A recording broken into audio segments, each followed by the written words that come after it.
Call to order the Monday, October 14th meeting of the Conestoga Valley Board of School Directors. Will you please join me in the pledge of the flag? I pledge allegiance to the flag of the United States of America and to the republic for which it stands, one nation, under God, indivisible, with liberty and justice for all. Okay, we want to welcome those of you that are here as well as those that are joining us online. Mrs. Martin, could we have attendance, please? We have 8 school directors present tonight. Mr. Hurst is absent. We have a quorum. Thank you. This is the first of 2 meetings of the month in which we receive most of the informal presentations as well as discuss and deliberate future decisions. There may be some action voting items required on timely issues or to meet time restraint guidelines. Are there any changes, additions, or deletions to the agenda? If not, I'll entertain a motion to approve the agenda. Whatever the wording is. I move. I move. There you go. Welcome to my world. I know. I move that we approve the agenda. Second. All those in favor say aye. Aye. Look, last month I froze over Dr. Hartman's name? I think you called me Dave. Did I really? I just let it go. Oh, good Lord. Well, the first 2 letters were right. Yeah. Superintendent's comments, Dr. Hartman. Good evening. So for once, we don't have any new personnel to introduce this evening. So, but just a couple district updates that have been happening. First of all, later this evening, you're going to hear Adele and Anthony talk a little bit about give a finance report on our past year finances, which that's always the signal that we're kicking off budget season for the upcoming year. And they've really been on top of it. In fact, I think it was October 9th. The administrative team already got their memo from Adele and Anthony kicking off the budget season, and so we're well underway with that. Second announcement, more of a public service announcement. We did all district residents earlier this month, early October, did receive census forms in the mail. So we're encouraging everybody to complete those and return them. It is important that information is very important when it comes to us being able to effectively plan for the future, where we can look at future enrollment trends and allow for more equitable administration of our tax levels. So encourage everybody out there to get those census forms back. This past Friday, we had a district-wide professional development day. So teachers and other professionals throughout the district participated in a variety of different learning activities and trainings and sessions on a variety of topics. I just want to give a huge thank you to Dr. Kozer, Dr. Mann, Ms. Schaefer, and other members of our administrative team who really coordinate those days and identify what types of training and professional development activities our staff needs and can benefit for, and put them together. So there was a wide variety of things taking place this past Friday.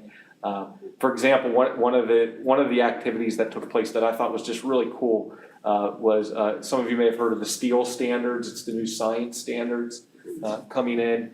A lot of our elementary folks have a little anxiety over those because science often isn't the preferred content or the most strong background that some of our elementary teachers have. So we actually had some of our high school science teachers teaching lessons to our elementary teachers on different activities and lessons that align to the new STEEL standards that are a little bit more rigorous, involve a little more critical thinking and deeper thinking and hands-on learning.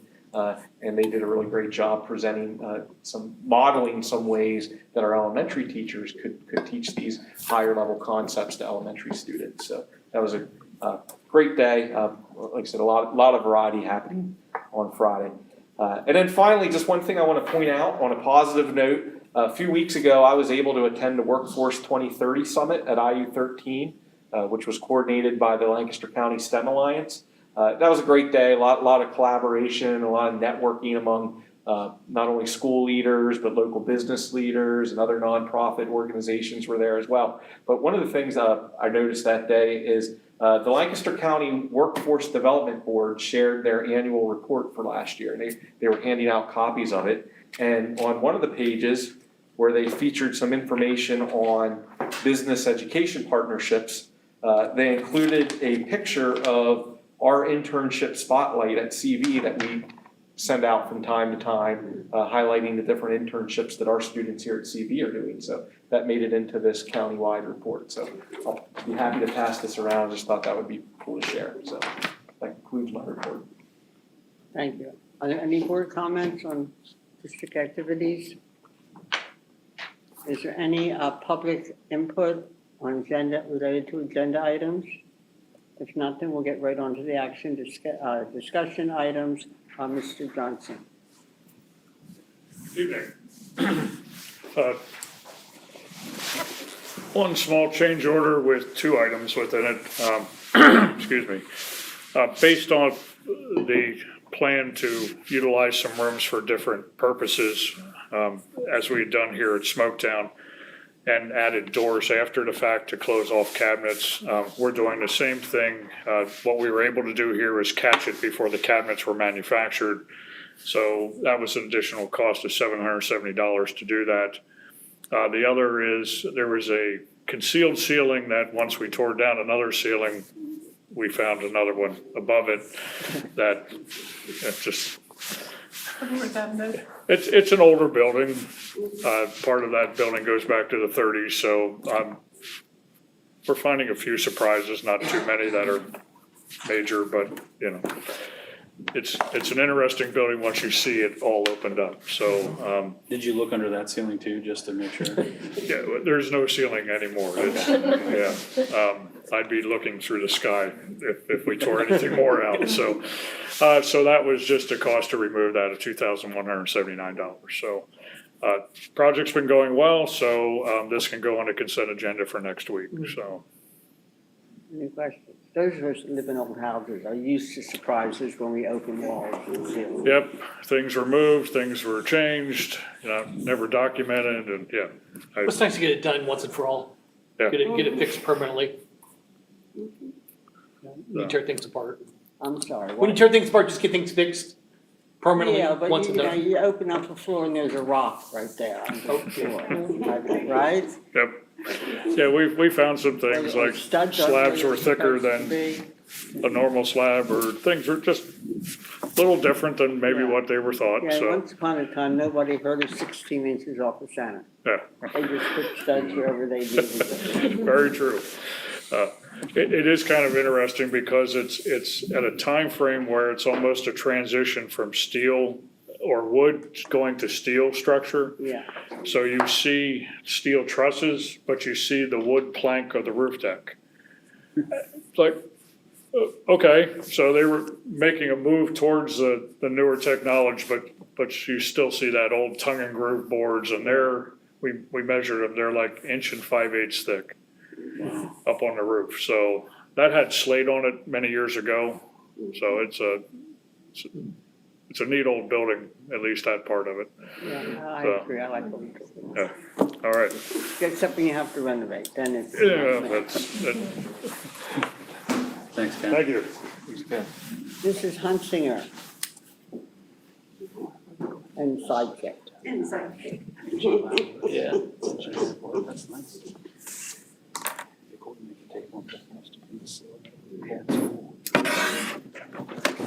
First, I would like to put Anthony on the spot and give a shout out to Anthony and his business office team for an excellent audit again this year. The auditor followed up with some outstanding items, which was just a few items. So they did a really good job getting everything taken care of during the year. So good job. When do we get that report? Next month, the first meeting in November, Stuart will be coming in to present the audited financial statement. Okay. So I thought tonight I'd just give you a preview of what the numbers look like. If you want more detail than what I've provided in this PowerPoint, I got a ton of detail that we can give to you, just I ask. was just dying for more numbers. I thought so, I thought you might be. So if you recall, when we were preparing the 23-24 budget, we intentionally budgeted for a $2 million deficit to draw down fund balances. The result with the year was that we had a $1.2 million deficit. Looking at the revenues, some of the highlights for how revenues panned out being over or under budget. I mean, you can read that slide, but I wanted to point out two things in particular. The ESSER funds, you can go one, yeah. The ESSER funds, as Dr. Kozer mentioned last month, will be ending, we have to have everything paid out at the end of December of this year. So what we didn't actually spend in the 23-24 fiscal year does roll into the 24-25 year. So that's why some of those numbers are going to look a little different. And then also, if you remember Scott Kramer from Raymond James, who helps us with our bond issues, when we were adding more bond issues, we were phasing in the millage rate increase. And one of the suggestions that he had was to transfer from the construction fund $504,000 this year to help ease the impact of the debt service. Since we came in better than budgeted, my thought was not to make that transfer and to keep those funds in the construction fund. So if you're okay with that, we'll leave the numbers as is. Is that good? Okay. Then the expenditure highlights, again, everything's pretty well outlined there. We are really seeing some cost savings with the health savings initiatives that have been in place for a couple of years, particularly with prescription costs. So that's panning out quite nicely. Salaries were under budget, but if you recall, we had quite a few open positions.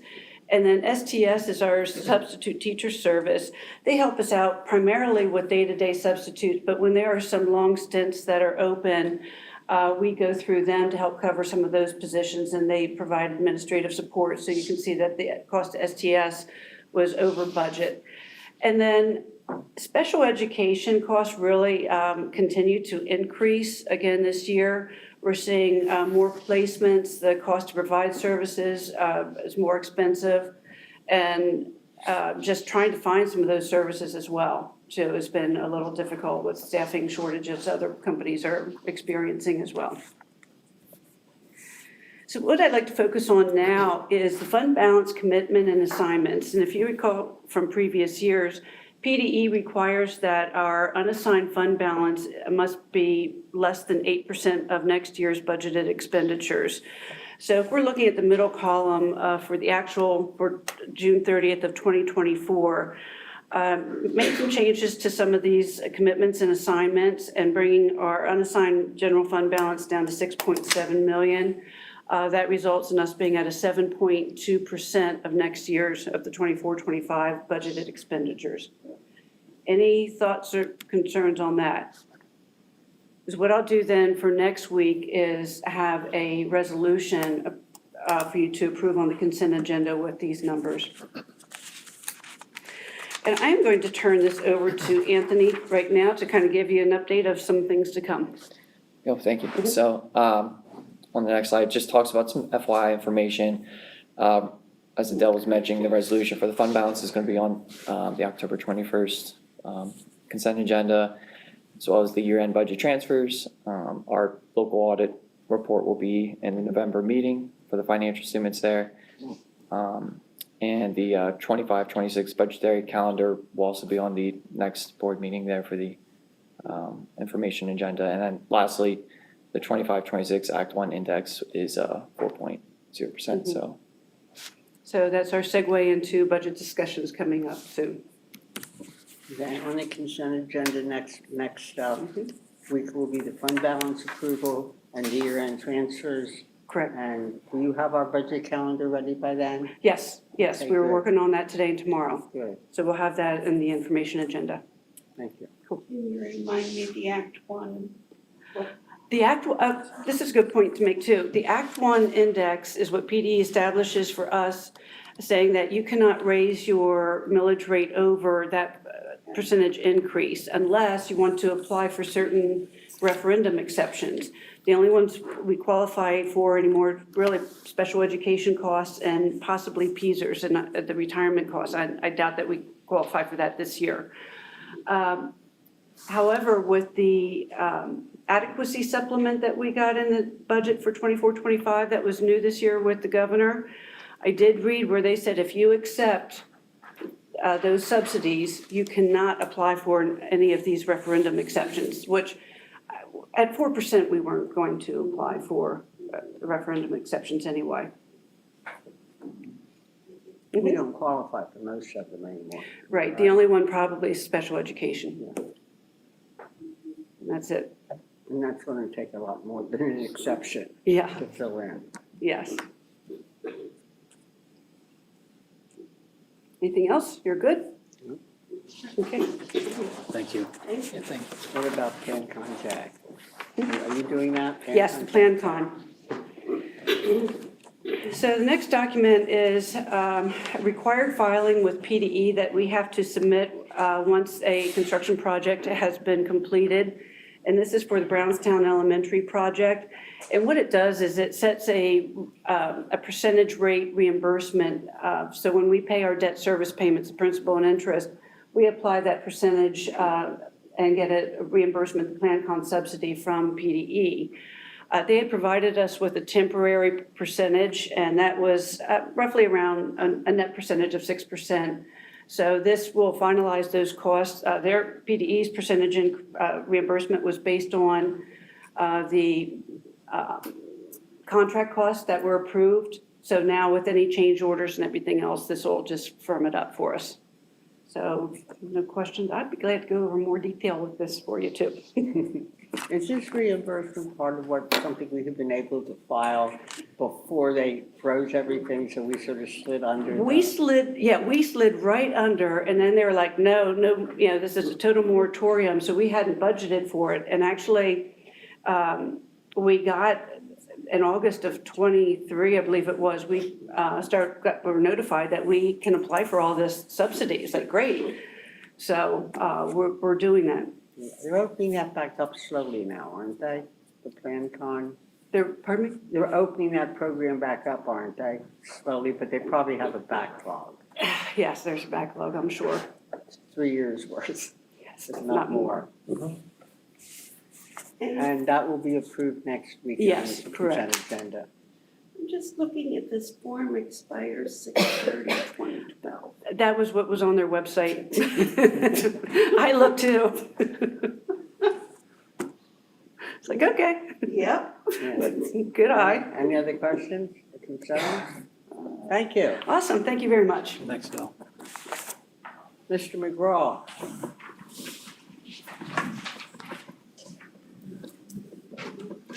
Good evening. Thanks for having me. I have before you 3 different agreements for your consideration, next week's consent agenda to talk through. So at a high level, what we're looking at is 2 agreements with IU13.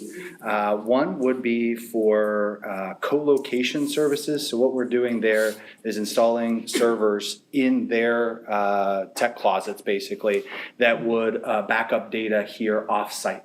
And it's a really good practice to have not only backups of data, but to diversify the locations of that data should you have some type of incident here.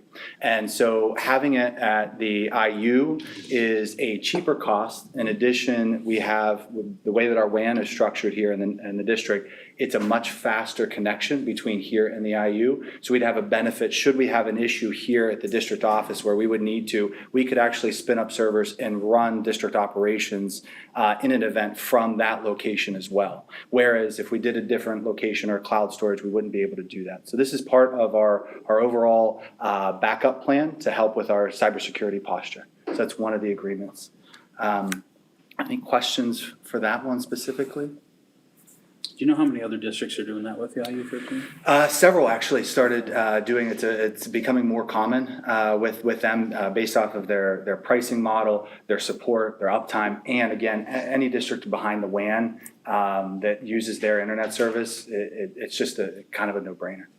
Several years ago, the IU expanded its connections around connecting all the schools. It made a big difference. It really has. It's a phenomenal setup coming from previous district to here. I was very excited to be within the IU13 as our IU for sure. And you said that the daily functions can't be done through the cloud.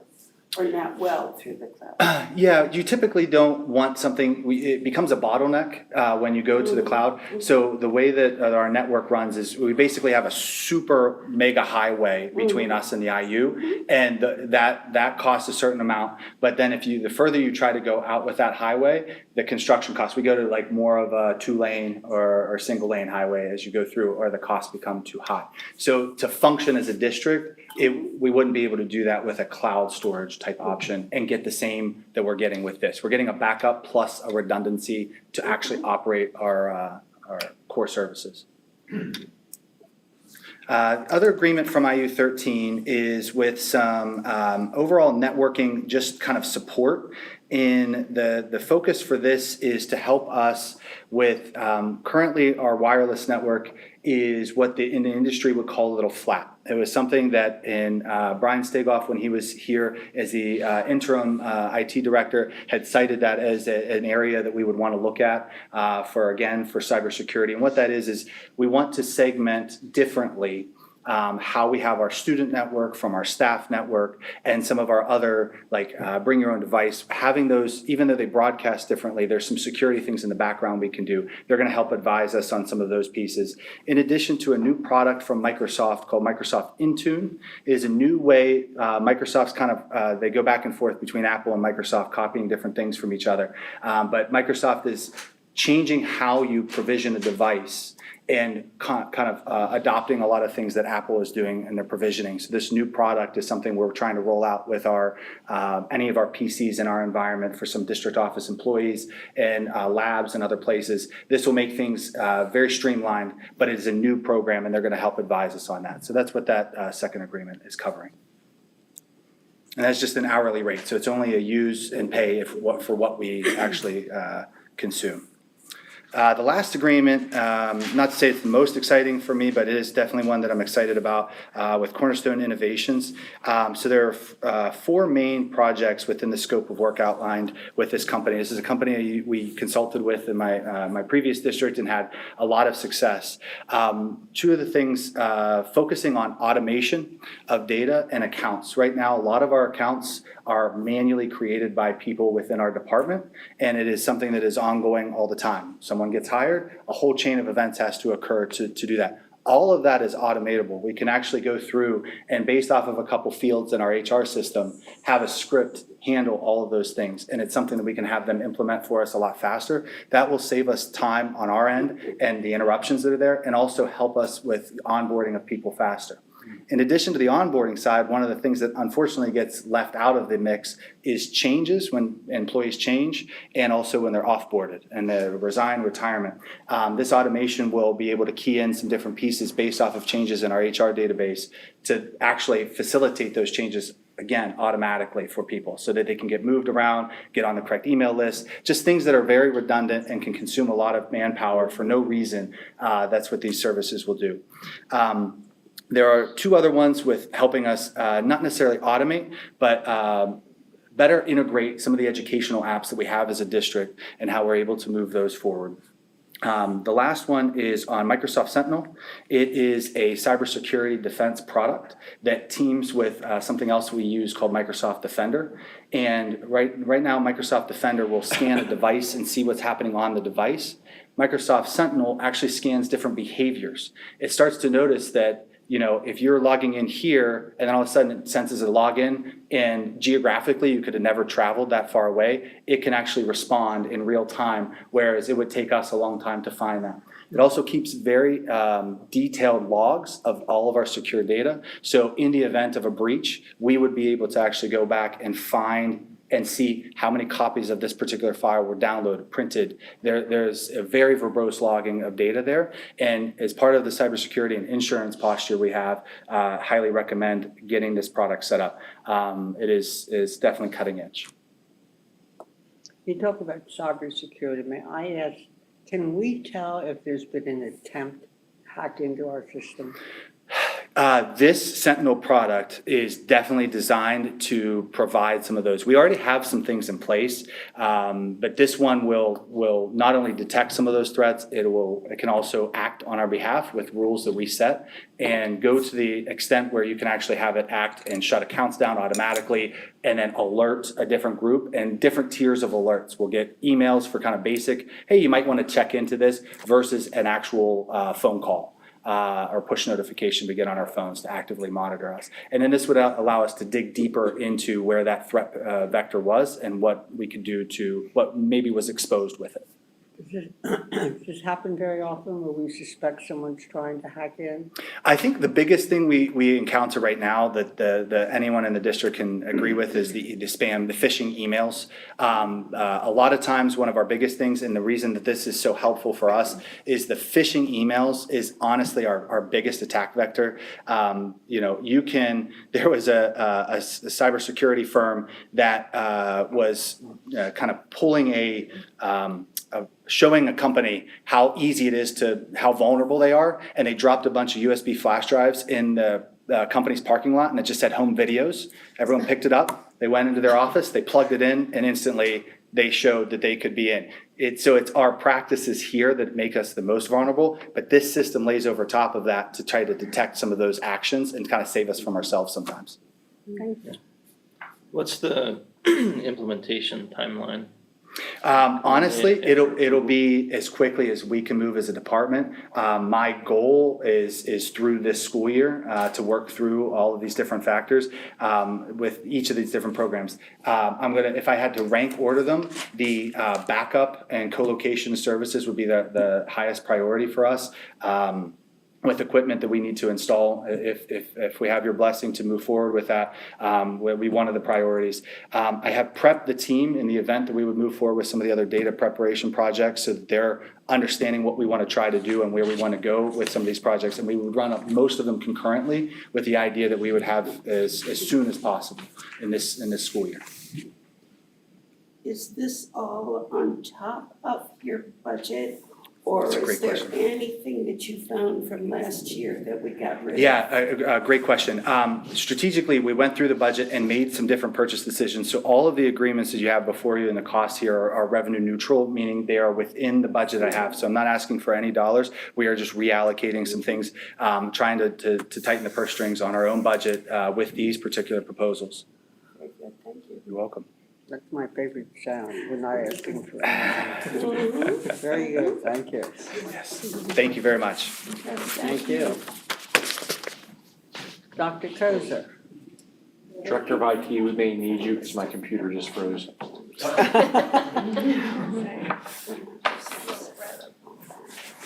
So, quick review of the agreement in front of you. One of the pieces that I oversee is interpreting services in the district for all different types of interpretation. And so recently, we have been working with Easter Seals as our interpreter for sign language. However, it's been difficult getting access to interpreters, and so this is a second vendor that we would have to be able to use for parent meetings, school events, any type of interpreting services that are needed for sign language. So just wanted to bring this to the board tonight for review. Rates are in line with any other type of sign language interpreting that's out there right now, but this is an organization who's able to get us a little bit more availability for these services. Do we have any students with full-time sign language assistants? Not that I'm aware of, but that would be a question for Sarah. I'm just thinking through elementary right now, not that I'm aware of. I've been in classrooms where there was, a full-time interpreter. Didn't know if we had any now. I'm not sure. Okay. Elementary, no. No, I I don't think so don't either. think secondary, but Okay. And this is just a usage contract, there's no. Correct. As needed, different meetings, parent-teacher conferences. If we needed someone full-time, would they also be able to supply that? From this organization, I am not sure. I'm not sure if we would go through them or a different service. That would all go through the special ed department. Things like that show up on our doorstep without our always being prepared. Okay. All right, modern learning curriculum. Okay, modern All learning. right. So good evening, everyone. The modern learning curriculum, as you may recall, about a year and a half ago, I was just telling Jill, it seems like 4 years ago. It feels like 4 years ago, but it was only a year and a half ago. We came before you and started talking about this project. And so over this past year and a half, a whole host of teachers have been working along with administrators and so forth and beginning to put together the curriculum. Tonight, you're going to start to see the math component of that, and then more to come probably for the next couple of years as we get all the disciplines through the system. So starting with the notion of what is curriculum, the idea of what are we teaching and why are we teaching it? And so on the left-hand side there, you see the Modern Learning Curriculum Project, and that's what we're calling it. Understanding by Design is a framework that we've been using since I've been here. So it's been for a while. And then obviously state standards and assessment. So on that side of the curriculum bubble, you have those typical items. On the other side, when you look at resources, when you look at instructional resources, what are you using? How are you delivering things? What supports are you have in place? You have that side of it. Obviously, instruction then is in the middle of that. And so as we work through this modern curriculum, you have to keep in mind all those items. In addition, and I would suggest that like the assessment where it says state standards assessment, and I think my opinion is that it needs should be highlighted a little more. Because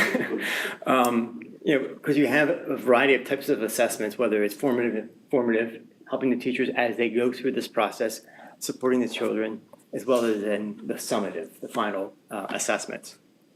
So it's kind of that big picture.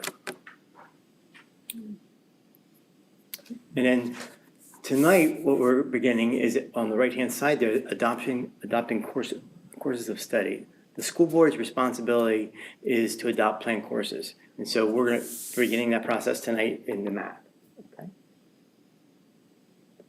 And I guess the big why. One reason it's always good to update your curriculum. But as you know, over the past several years, we've been working on the profile of a CV learner and the instructional model that goes along with that. And so with those two pieces in place, working on the curriculum, updating the curriculum is the natural next step. And so that's where we are. And so when you're looking at that graph there, the graph on the right-hand side there, that's part of the instructional model. That page comes right out of the instructional model. And you can see as part of that instructional model, when you're talking about relevant and rigorous learning, curriculum is the first item that we need to focus on. That's what we're doing. So we, as Dr. Mann said, we use the Understanding by Design framework. So you'll hear UBD as the acronym for the approach that we take. If you recall, over a year ago, we started working with McTighe and Associates. Jay McTighe is the guy who designed the Understanding by Design UBD framework. And so for the past 15, almost 18 months, our teachers have been engaging in this work. And so the documents that you see, the attachments that are in there, are actually stage 1. They're the desired results component of our units of study. So this is the state standards, how they're mapped out across a grade level, the long-term transfer goals. It takes it all the way down to the knowledge and the skills that we want to see in each of our classrooms for each of our units.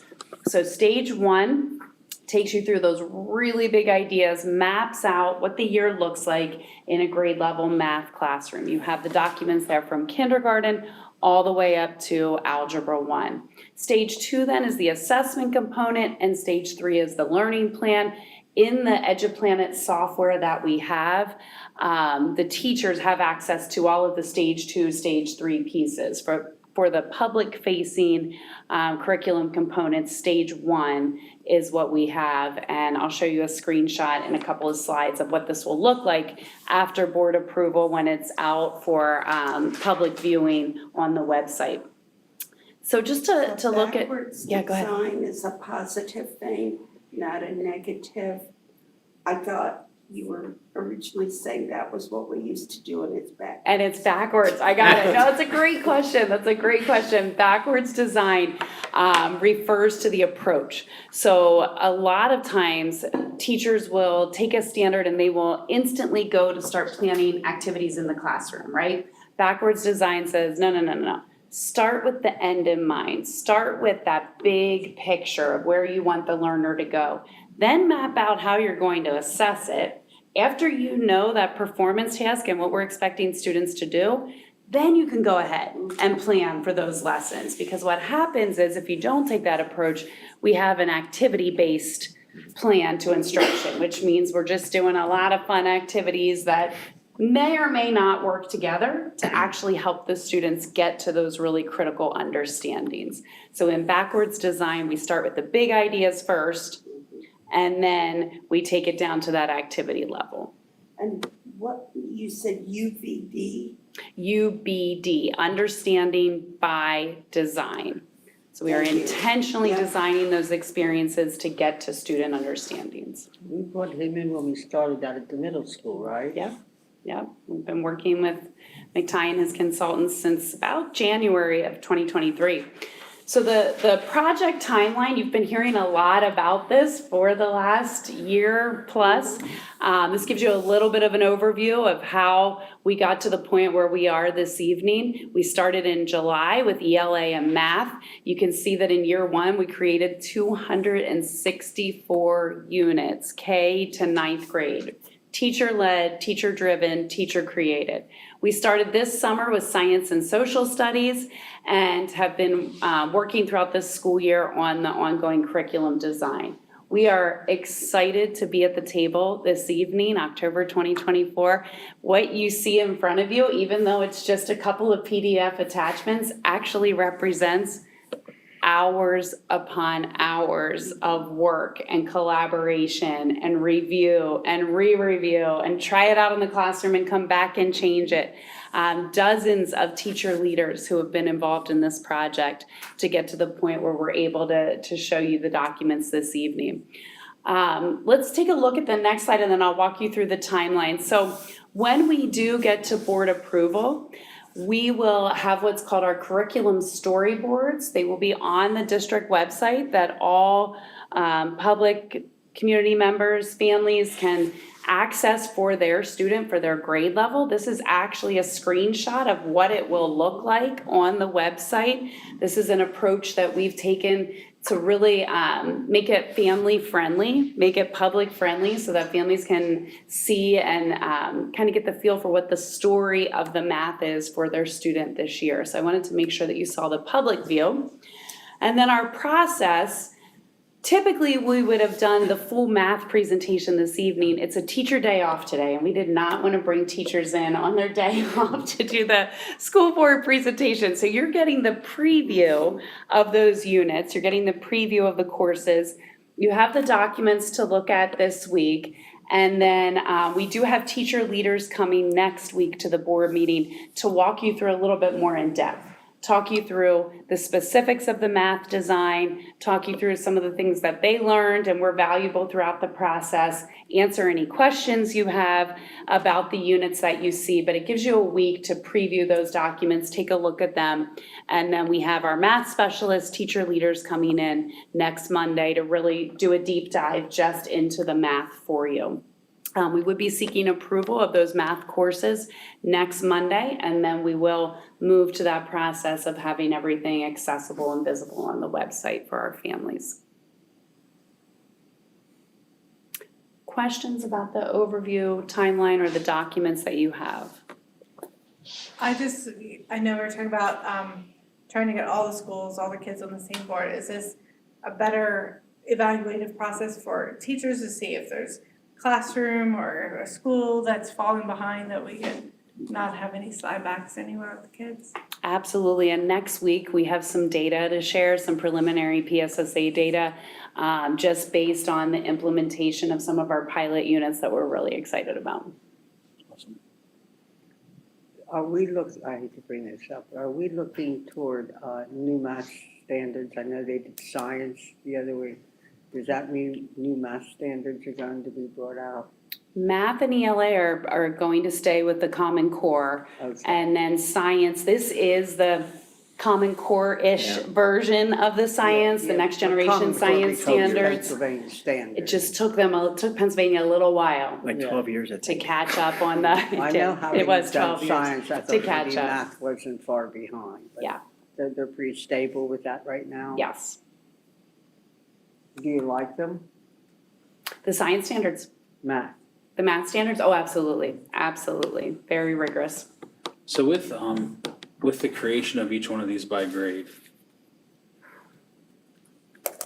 because I know the last ones that had been done, I guess technically, that was with the foundations. Is that the one, that resource that went away because we moved to stepping stones and some of that? I know I'm talking resource instead of, I can't remember the math one that was before stepping stones.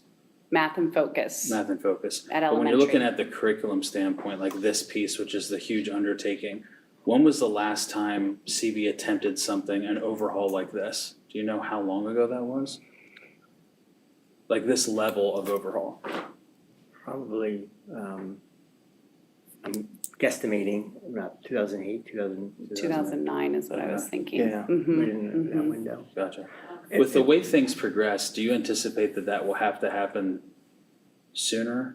Oh, absolutely. Like where this will be a more common practice? Okay, Our approach in the past at the elementary level was following a large curriculum cycle. Yeah. And a lot of it's based on the budget, so you're budgeting and planning for it. At the secondary level, we're really focused more on doing course audits, which is like a 3-year cycle. gotcha. So you're trying to get around to, because of updating. So once we get this in place, then we'll get back into that. Regular cycle of just keeping everything fresh and new and, okay. I think one thing that I like about this process that we're going to, the whole idea of having a curriculum cycle isn't new. We talked about curriculum cycles forever, but I would argue in the past, they weren't really cycles. They were timelines. They were a beginning and an end, and after 3 years or 5 years, you sat down and you rewrote curriculum again. And now it is more cyclical in that the whole system is shifting towards there's almost controls in place that you're never really not rewriting curriculum or revising curriculum. There's mechanisms in place to allow teams to, as standards change, as new trends become, new resources become available, that at almost any given time, be able to reevaluate, the written curriculum. That's always been a little messy. It still will be messy. I know I've mentioned before the whole idea of, people don't realize what goes into curriculum, right? It's not just sitting down and coming up with a list of topics we want to teach about, comparing the standards. The sausage making that takes place behind the scenes is kind of messy sometimes. It's a lot of hard work, and seeing the amount of units that have been developed is pretty remarkable. And I think, Diana, that speaks to your point. You want your curriculum to be adjusted based on what your data tells you. And if we wait 5 years to take a look at that, let's wait, let's let things get out of hand before we come back and take a look at it, that's problematic, right? So this idea of it being ongoing, that we'll be constantly evaluating those units, the assessments, the data in front of us, making adjustments as needed. Already with ELA, we're hoping to have ELA for you for November. Already though, we're in some trainings with the IU, we're learning more about analysis and some different assessment. We're already going, all right, before we get that to the board, we gotta go back and look at those prompts again and look at those assessments. So it's an ongoing process that really should be responsive to the data that we see in front of us. One of the things I like about it is the teacher involvement. I always worry about that K through 12 continuum. But the teachers are involved in developing it. They know what came before. They know what the kids are going to have to be prepared for at the next step. And to me, that's really important to have that consistency, that learning should be not just comprehensive, but cumulative. Yeah, and I don't want to steal their thunder for next week, but that is one of the major focus areas of the project. Dr. Mann and I were really clear on that from the beginning. Of all 4 core areas, it's been a K-12 team in the room together from day one. And so the math that you look at when you see those long-term transfer goals, essential understandings, essential questions, they were actually developed kindergarten to 12th grade. So you had kindergarten teachers in there with calculus teachers, trying to figure out the wording that we could use across the board to capture some of these critical math concepts. And I know personally it was some of the most powerful professional learning and some of the strongest conversations that I have ever been a part of in any school district. I mean, just really phenomenal work that our teachers did. Again, all 4 areas, that was the approach: math, ELA, science, social studies, K-12 in the room together. Is that gonna keep an open communication for like the middle school, saying, hey, these kids don't have good multiplication background, can we robust, okay? That's exactly what happened. So first summer was writing for math and ELA. This summer, we brought math and ELA together, K-12, and that's exactly what they did. They got in groups and they came up with the topics that they wanted to talk about K to high school. They wanted to talk about writing structures and sentences to paragraphs and what that looks like, and graphic organizers that they wanted to use that were common across the grade levels. And so this sparked those exact conversations this summer, and we anticipate that continuing. It's what sparked the science teachers working together to deliver the professional development on Friday this summer. They were in a room together, they were talking about how we were gonna roll this out, and the high school teachers said, hey, we'll come teach some lessons to our elementary teachers. So it's developing those connections across all 3 levels that is really an exciting offshoot of this project that I don't know that we anticipated happening to the degree that it is. We even saw that conversation taking place when social studies is working, which is great, so we're looking in under the hood and making sure things are connected and interrelated and. Yeah, it'd be nice if like, oh, 6th graders, they are missing this goal, or it needs to be more robust, could we, add it, that'll be fair in there, so. Yes. Sounds like keep it. I like the idea of a common vocabulary, because as kids go from one grade to the next, it doesn't seem new and strange. They know these terms. My question becomes, what do we do with a student that moves into the district in 3rd or 4th grade and isn't on point with what we are? How far back do we have to go? Do we take him and give him separate tutoring to get him into our system so that it works well for them? As much as I used to like the subject area supervisors, it was administratively organized. But when the teachers are organizing it makes more sense for them. Mm-hmm. But what do we do with that student? Yeah, so this is where the slide with the instructional model that Dr. Mann was talking about. So this is where curriculum is a part of that MTSS, that multi-tiered system of support, right? Oh, okay. So as the tier 1, the first stop is all students get this high quality curriculum experience in CV. So you have somebody move in who may need some additional support. That's where our reading specialists, our math specialists, we do those initial assessments. We try to pinpoint where that student's at. What are they gonna get from the core curriculum that all students are going to get? They're gonna get some small group instruction. There may be some gaps that the teacher can fill right there in the classroom as part of They may not it. have either the vocabulary or the specific skills that we're building on. Right, so that's where the MTSS process comes in place. Okay. And if we do identify from those initial assessments that there are larger, more significant gaps, then we have other layers of support. That's where our reading support, our math support teachers come into play, paraprofessionals that we dedicate to different classrooms based on the needs. But it comes through Okay. those different layers Yeah, 'cause based on it looks exactly great what that when you look at student the needs. continuum, which we must remember, kids are constantly moving in and out.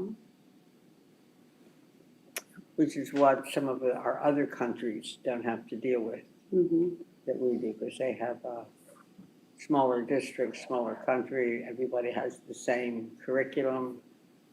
Where here we have thousands of We curriculums. do. 500 districts doing 500 different things That's in just- P-Day. that's just That's just Pennsylvania. Pennsylvania, right? I don't wanna think about the ones that come up It's just from, say, Pennsylvania public. Louisiana. That's true. They're in the rest. Okay, thank you. And we'll see you next week or next month. Next week. Next Next week. Okay.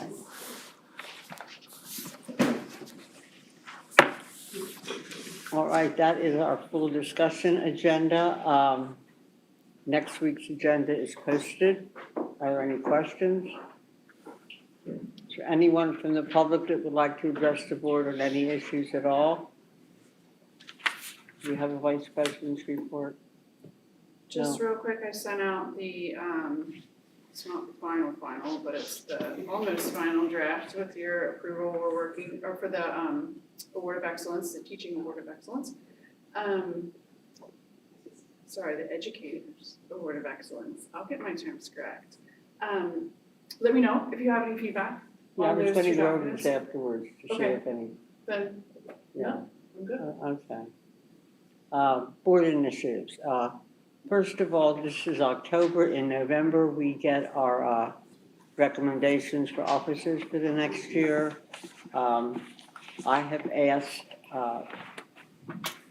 Mrs. Trowbridge to chair that. I guess we should give this to Mrs. Trowbridge. That's a copy of the policy that, you know, you need to be aware of for officers. Mr. Eby and Mr. Gensel are going, oh no, Mr. Talley, I'm sorry. Are also going to be helping her on that. Anyone interested in being considered, please let them know, and we'll talk a little bit about this again later in board organization. PSBA, you should have, if you don't already have it, got the information on the travel insurance. For those of you that are new, you may as well sign up. Doesn't cost you anything unless you want it expanded. And that's all I think I have in board initiatives. Anybody else have any issues for the board? Can I just ask about that travel insurance? Sure. I did receive something in the mail, so we actively have to do something. You know, it wasn't clear. I always thought that once you signed up, you had it going forward, and that's what I'm assuming now. You probably got that your first year on the board, and it just stays. I think that's more for new board members. I can check if you want to be sure. Would you? Yeah, sure, be glad to. I think that's what I read. Yeah, it Yeah, I think we always had to do if isn't, we're it isn't purchasing, if we're especially, purchasing additional, you had to do something. Otherwise, The coverage they're giving you for free, you got it, you don't have to do that's, they anything. don't have to do anything. Good, that's one thing I don't have to do. Thank you. Thank you. If there are no other issues, I'll take a motion to adjourn to executive session for student discipline and legal matters. So moved. Second. All those in favor say aye. Aye. We are adjourned. Thank you.